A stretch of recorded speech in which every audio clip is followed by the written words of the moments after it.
Nagka-chat akong babae doon sa FB, always kaming mag-text-text, at night kami mag-call. Nilihim ko ito sa aking darling at nagpalit ng pin ko. I set my password strong.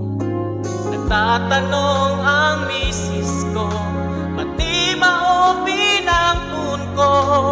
Help me now, save me now, I don't want to give my password. Bakit naka-change ang password mo? Para di mabuking yung nag-I love you.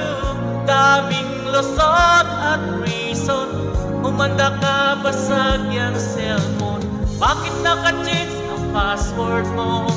Sino ba yung nag-message ng I love you? May babae siguro. Bakit naka-change ang password?